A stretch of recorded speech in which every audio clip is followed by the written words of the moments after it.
is giving the greatest service to his family, because everyone in relation with him, his father, mother, anyone, all will be liberated. Just like in the modern army, if a soldier dies in combat, his family is taken care of by the government. Similarly, if one becomes a pure devotee, his family has no worries about anything because the Lord protects them. To become a devotee is the greatest qualification.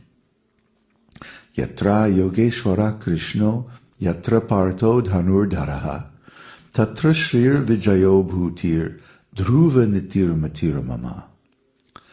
Wherever there is Kṛṣṇa, the master of all mystics, and wherever there is Arjuna, the supreme archer, there will also certainly be opulence, victory, extraordinary power, and morality.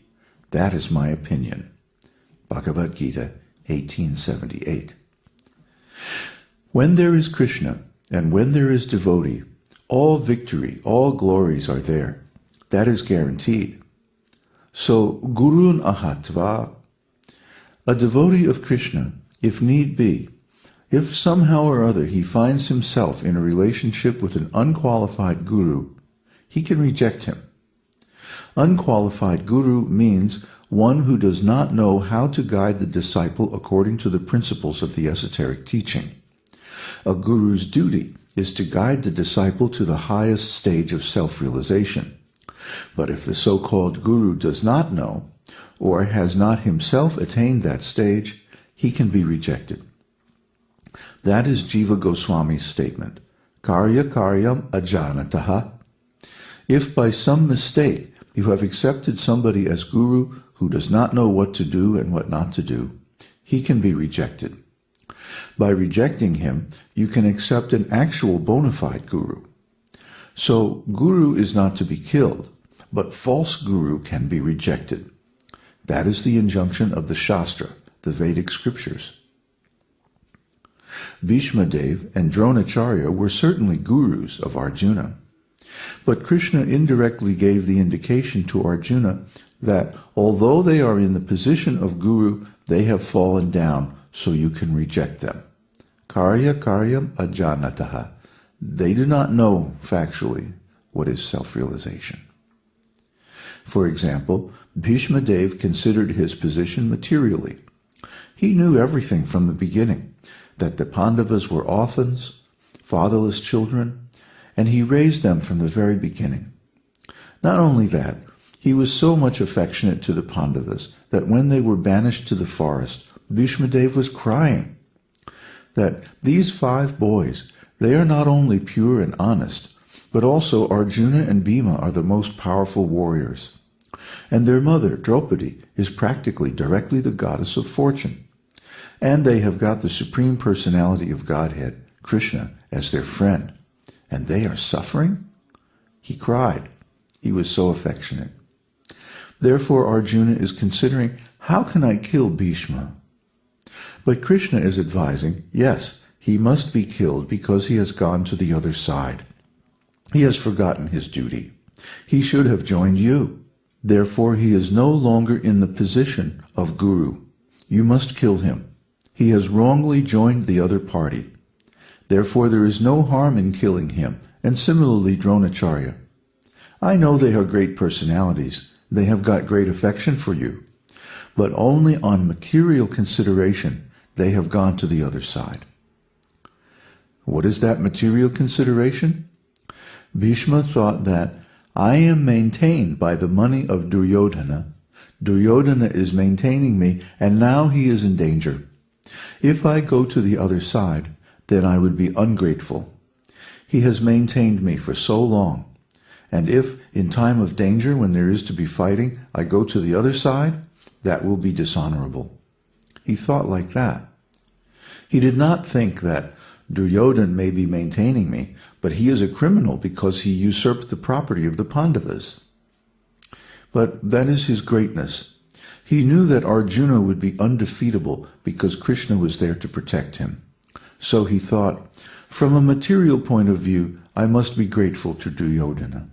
Dronacharya was in the same awkward position because they both were maintained by Duryodhana's side of the royal family. Therefore, Chaitanya Mahaprabhu has said, Vishayir anak haile malina hayaman, malina mana haile nahe Krishner smaran. When one eats food offered by a materialistic person, one's mind becomes contaminated. And when the mind is contaminated, one is unable to think of Krishna properly. Chaitanya Charitamrita, Antya-lila 6, 278. Even such great effulgent personalities as Bhishma and Drona became darkened, contaminated, because they took money from Duryodhana.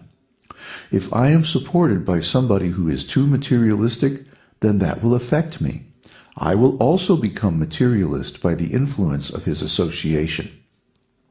So Chaitanya Mahaprabhu has warned that do not accept anything from Vishayi, sense enjoyers, who are not devotees, because it will make your mind unclean. Therefore, a first-class Brahmana or Vaishnava will not accept money directly, but lives in temples or ashrams from money given in charity to the deities by the householders.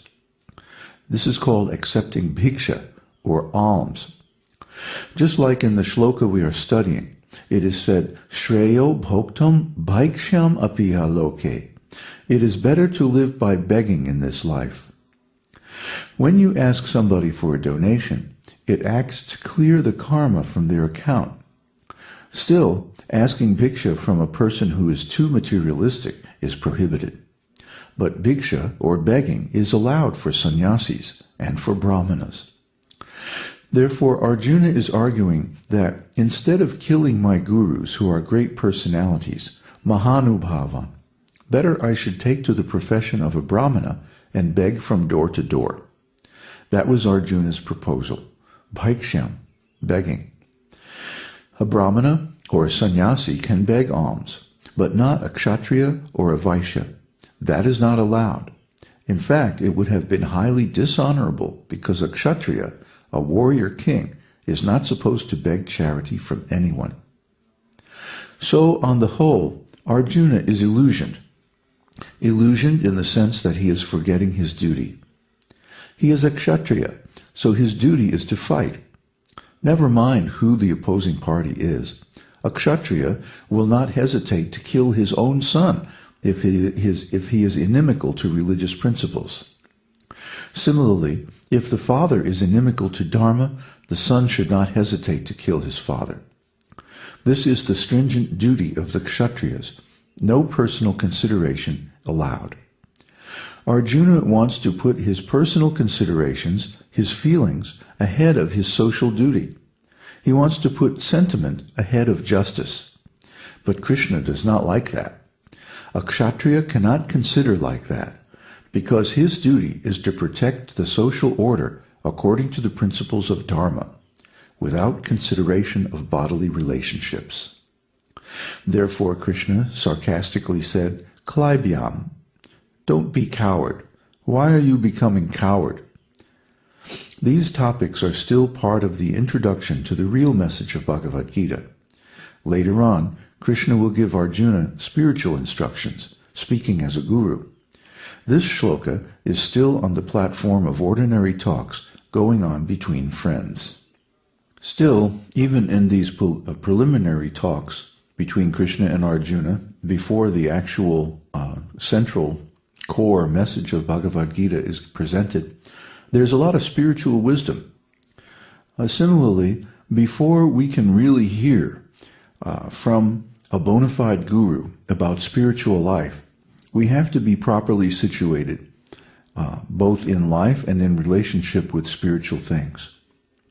So Arjuna, he's allowing his personal feelings to take precedence over his spiritual duties, his duty to society as a great king and warrior to protect from unethical, unscrupulous people.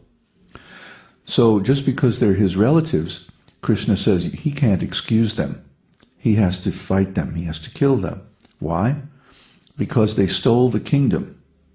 So if Arjuna allows this to go on, then the ordinary man will say, well, Duryodhana was allowed to steal the kingdom. Well, why shouldn't I just steal whatever I want? So this is going on. Similarly, Arjuna raises the argument that, well, I can't fight them because my gurus are on the other side, Bhishma and Drona. But Kṛṣṇa says, no, Bhishma and Drona, if they knew what was right, they'd be fighting on your side. So they have demonstrated that they don't know what dharma is. And if they don't know what dharma is, then they're not qualified to be guru. So you can reject them, and you can fight also them. Of course, our duty is not to fight